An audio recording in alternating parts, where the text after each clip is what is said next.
Егер әшейін амандасу арқылы денеңе елес кіргізе алсаң, көп емес 90 секундқа. Talk to me. Сәлем достар, сендермен бірге Ерасыл. Бүгін біз сіздерге 2022 жылы жарық көрген Talk to me киносы жайлы айтып беретін боламыз. Ал ендеше көп сөзбей видеоны бастайық. Кино бір сары шашты жігіттің біреуді іздеп жүргенімен басталады. Сөйтіп ол есікті сындырып ішке кіргенінде біз оның бауырын іздеп жүргенін білеміз. Кейін бауыры ағасын пышақтап, жарақаттап, артынша өзіне қол жұмсайды. Ал бұл біздің басты кейіпкер Мия. 2 жыл бұрын анасынан айырылған, ал әкесімен аралары тіптен суық. Өзі көп сөйлемейді, өмірі сүркүйі. Ең жақын адамдары құрбысы Джейд және құрбысының інісі Райли. Қызығы Джейдтен гөрі Райлимен жақынырақ дос. Джейд інісі мектептен алуға ұмытып, орнына Мия келеді. Екеуі көлікте ән айтып көңілді келе жатқандарында көлікке соғылып жарақаттанған кенгуруды көреді. Байқұсты қиналмай соғып өлтіре салмақшы болады, бірақ батпай қояды. Райлиді үйіне жеткізіп, Джейдпен сөйлесіп отырады. Джейд оған Хейли мен Джонс екеуі бүгін тағы әгілерін жасайды екен дейді. Хейли Джонс есімді олардың мектебіндегі 2 оқушы соңғы кездері елес шақыратын бір бәлені жасап жүр екен. Джейд қатал тәрбиеде өскен, бұндай дүниеге қызығушылығы аз болғандықтан бармайтыны белгілі. Бірақ біздің Мия оны баруға көндіреді. Джейдтің анасынан тығылып кетке жатқанында Райли мен де барамын дейді. Сөйтіп оларға қосылады. Солаймен шу Джонс және Хейлидің елес шақыруымен парине келеді. Іште Мия Джейд екеуі Даниэл есімді жігітті кездестіреді. Даниэл Мияның экс жігіті, ал Джейдтің қазіргі жігіті. Мия Джейд екеуі жан құрбы. Деген жомарт құрбылар ма алар? Сәлден соң елес шақыратын уақыт келіп, Мия өз еркімен денесіне елес кіргіземін дейді. Ері өте қарапайым. Елесті кіргізетін адам орындыққа отырып, шам жаққаннан кейін мына көріп тұрған қолмен қол алысып, talk to me, яғни менімен сөйлес деп айтқаннан соң алдына елес келеді. Кейін мен сені кіргізіп жатырмын деу арқылы денесіне кіреді екен. Бастысы елесті 90 секундтан ұзақ денесіне ұстауға болмайды. Ұзақ ұстаса елес денесін иеленуге тырысады екен. Ал елес ішіндегі кезде адам өлсе, ол адам сол елестердің арасында мәңгі қалады екен.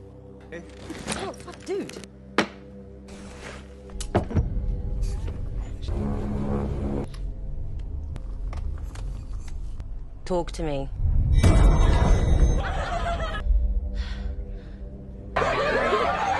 Talk to me.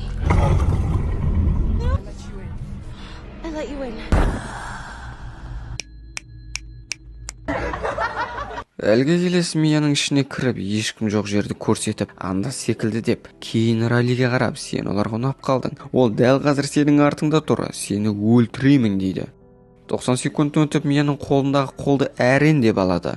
Миядан қорқтың ба, қалай болды десе, Мия қажап, өте керемет болды дейді. Түнде Райли Миядан қандай сезімде болдың деп қайта сұрайды. Мия оған таңғажайып, барлығын ұмытып бір ұшып жүргендей көріп сезіп отырасың да, басқаруды басқа адамға беріп өзің көліктің артында отырғандай керемет сезім аласың дейді. Ертеңінде Хейлиден өтініп елесті қайта бір рет шақыруға келседі. Осы жолы Джейдтің үйінде Даниэл елесті кіргізеді. I'll let you in.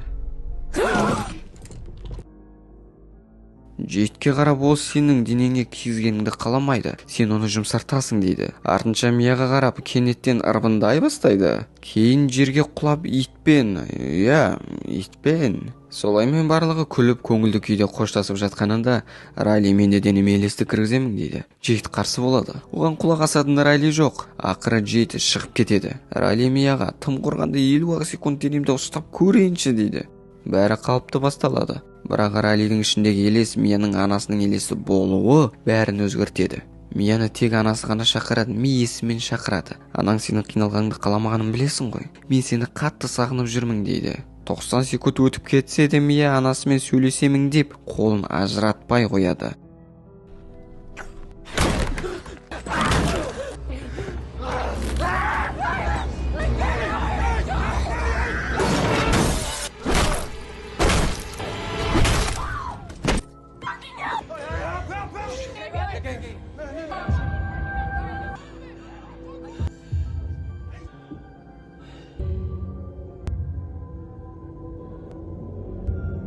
Сөйтіп полицейлер бәрінен жауап ала бастайды. Ешкім нақты жауап бермейді. Бір білетініміз Мия әлгі қолды өзіне алыпты. Ертесіне түрін адам тануға келмейтін Райлиді көруге Мия келеді. Онымен Джейттің анасы да сөйлескісі келмейді.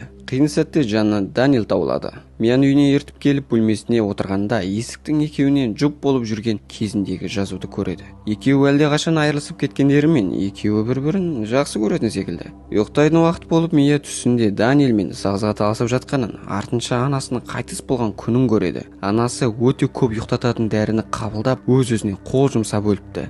Таңертең әкесі мәйітті бөлменің есігінің ішінен жауып, оны тырнақтары майысып, сынып кеткен күйінде табады. Бірақ Мия анасының суицид жасағаны әлі күнге дейін сенбейді.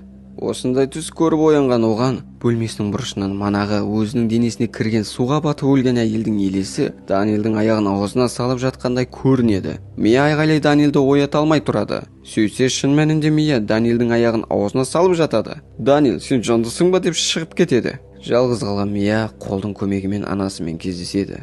Оған сіз шынымен де өзіңізге қол жұмсадыңыз ба дейді. Оған анасы, мен қалайша сені тастап өзіме қол жұмсаймын дейді. Солай екеуі құшақтасып ұйықтайды. Ертеңден Райлиді ауруханада Джейдті жондырып жатқан сәтінде Райли Джейдтің қолын тістеп, басын қабырғаға бірнеше рет ұрып, шыққан қанды жалай бастайды. Барлығы жиналып енді не істейміз деп отырғанында Джонстың әлгі қолды кімнен алғанын білеміз. Киноның басында өз-өзіне қол жұмсайтын жігіт өлмес бұрын қолды Джонсқа беріпті. Солай біздікілер әлгі пышақталып аман қалған ағасына келеді.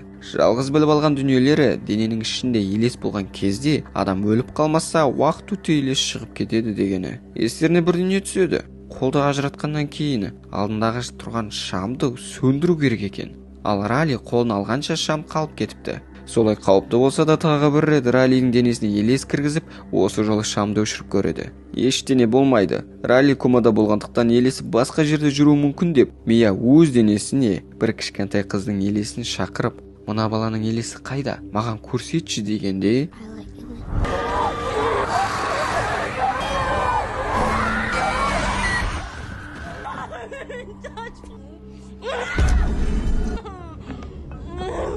Мия үйге келгенде әкесі онымен сөйлескім келеді деп 2 жыл бойы жасырып келген анасының жазған хатын оқып береді. Анасы шынымен де өз-өзіне қол жұмсапты. Мияның анасымен қатты жақын екенін білгендіктен хатты оқып беруге батылы бармай жүріпті. Ақыры анасының өз-өзіне қол жұмсап өлгенін қабылдап әкесімен жылап құшақтасып тұрғанында терезеден анасының елесі көрініп, Мия ол өтірік айтады дейді. Кейін бөлмесіне кіргенде, мен онда ешқандай хат қалдырған жоқпын. Ол сенің әкең емес, сені өлтірге жүр дейді.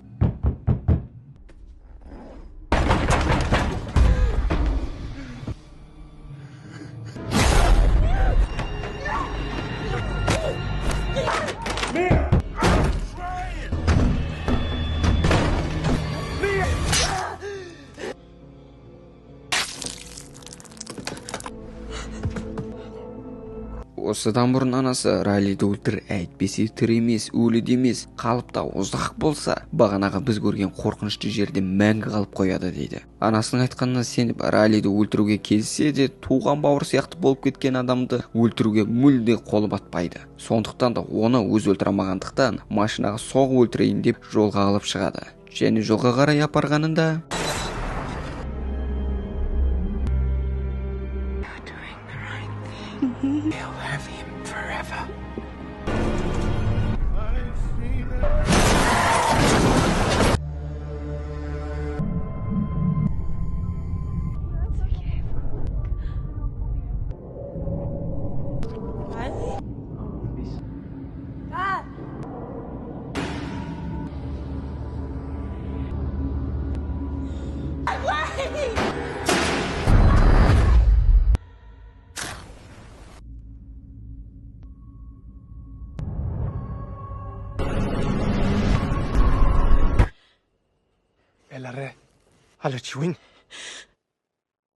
осылайша кино аяқталады.